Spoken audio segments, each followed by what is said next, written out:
Assalamualaikum, selamat pagi semua. Kami dari kelompok 8 mendapatkan kesempatan untuk menjelaskan tentang materi aktor politik non pemerintah atau biasa juga disebut dengan aktor non negara.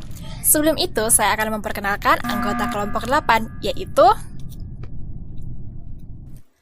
yang pertama adalah Abil Pratama Syaputra, yang kedua adalah Cindy Fitriana, ketiga Inayah Handayani, keempat Inke Putri Rianti, kelima Muhammad Asar Ishan, dan yang terakhir saya sendiri, Olivia Margaret Siralahi.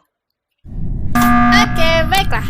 Tanpa menunggu lama, kita langsung ke pembahasan yang pertama, yaitu pengertian dan sejarah aktor politik dan pemerintah. Check it out!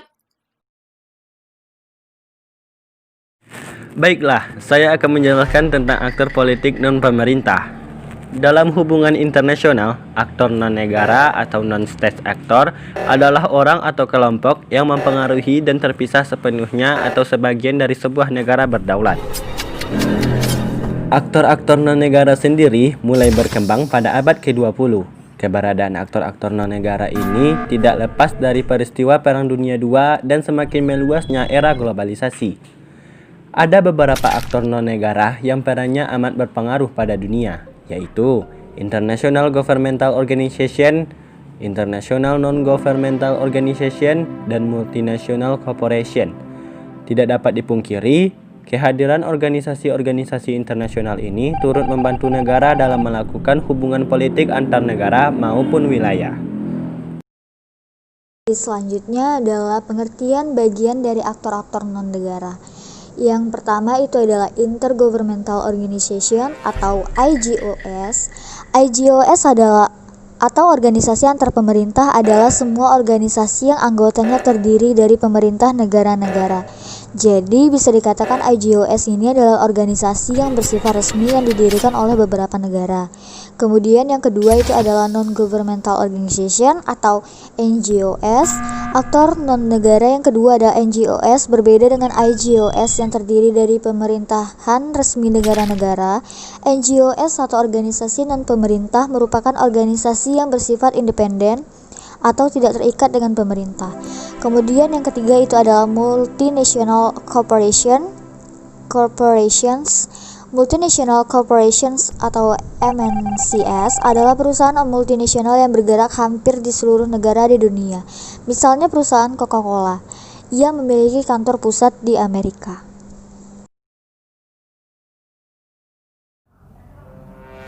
Aktor politik non-pemerintah disebut sebagai aktor dalam hubungan internasional karena memiliki yang pertama interaksi, yaitu interaksi yang dimiliki oleh negara ataupun non-negara dalam berhubungan dengan negara lain dan non-negara.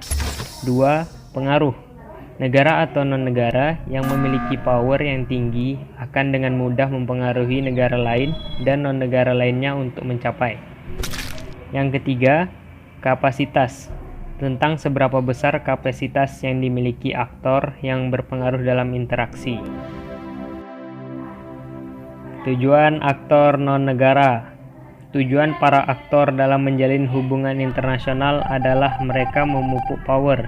Mereka ingin meningkatkan kemampuan menggerakkan orang lain dengan ancaman, janji, atau konsesi. Para aktor juga ingin memiliki kemampuan memperoleh apa yang diinginkan, atau output politik luar negeri misalnya. Melalui kontrol terhadap lingkungan eksternal, power digunakan untuk mempengaruhi aktor lain dalam bentuk persuasif atau kekuatan koersif. Jumlah penduduk, teritorial, kapasitas ekonomi, kekuatan militer, stabilitas politik, kepiawaian diplomasi internasional, dan potensi lainnya merupakan faktor yang dapat memperlemah dan juga dapat memperkuat suatu negara atau aktor lainnya dalam pencaturan internasional. Keterampilan para diplomat yang tinggi dapat meningkatkan power tersebut. Kendati kekayaan alam negerinya tidak seberapa, posisi suatu negara di lintasan transportasi laut internasional dapat meningkatkan power suatu negara, tetapi sekaligus dapat memperlemah power negara tersebut, manakala penjagaan laut tidak seberapa, sehingga selat hanya dikuasai perompak.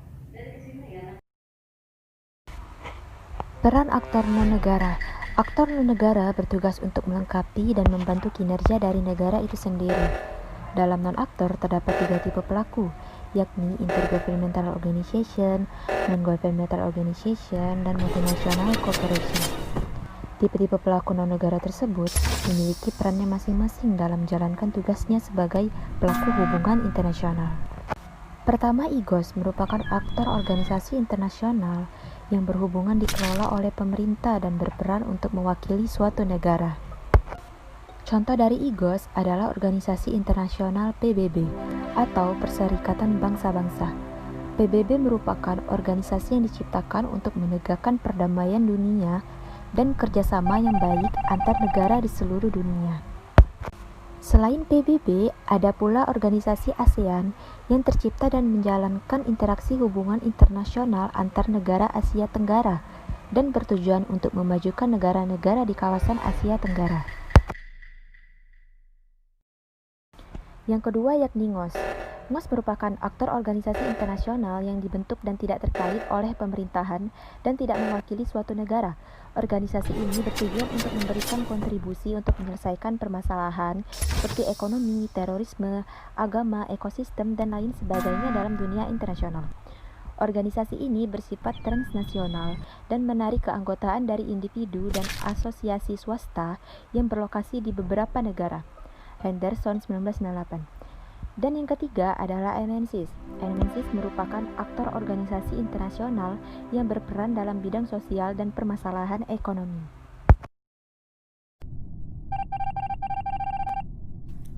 Organisasi ini biasanya berbentuk atau beranggotakan perusahaan-perusahaan multinasional yang tidak hanya ada dalam satu negara saja, tetapi juga tersebar di banyak negara di seluruh dunia. MNCs mempunyai peranan penting dalam hal ekspor dan impor. MNCs memiliki pengaruh yang sangat besar untuk menstabilkan perekonomian dunia. Jadi, pada dasarnya, semua aktor-aktor non-negara tersebut memiliki tujuan yang sama, yakni bekerjasama membantu aktor negara untuk berkontribusi dan menjalankan interaksi hubungan internasional. Selain ketiga organisasi IGOs, NGOs, dan MNCs, ada juga aktor non-negara lain yang sangat berperan dan turut memberikan kontribusi dalam melakukan interaksi hubungan internasional. Etnis nasionalisme merupakan organisasi yang mengacu pada identitas etnis dan nasional di mana dalam organisasi tersebut, anggota-anggotanya berasal dari etnis yang sama. Etnis nasionalisme ini merupakan organisasi yang bisa jadi berdampak negatif dalam hubungan internasional dan bagi suatu negara.